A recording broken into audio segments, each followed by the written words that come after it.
आज मुद्दामून ही सभा हा मेळावा अनेक जण सांगत होते की कसा घेणार.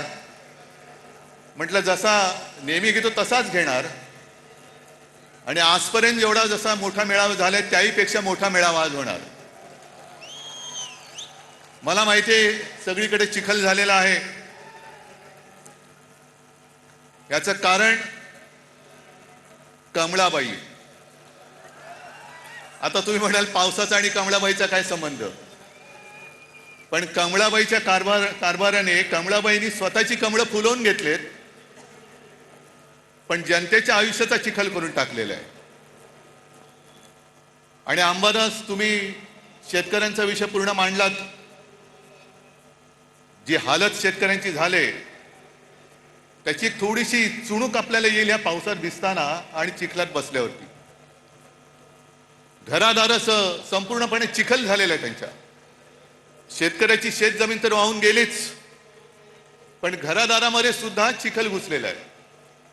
राहायचं कुठे. शेतकरी जो आपल्याला अन्नधान्य देतो, 2 घास देतो, तो शेतकरी आज विचारतोय की आम्ही खायचं काय.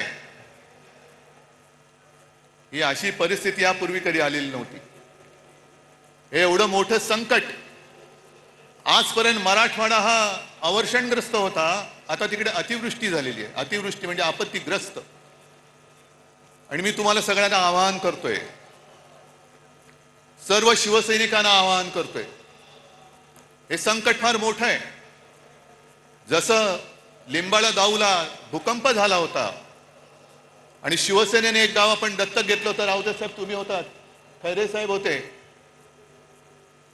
आपण अर्थात आपल्याकडे सरकार नाहीये पण जी काय करता येईल ती फुलाची पाकळी ही मराठवाड्याच्या शेतकऱ्यासाठी आणि उद्ध्वस्त झालेल्या नागरिकांसाठी देऊ. अगदी मोठी बाग जरी नाही तरी काही जणांच्या आयुष्यात एखादं फुल जरी आपण फुलवू शकलो तरी मी म्हणेन आपल्या आयुष्याचं सार्थक झालं.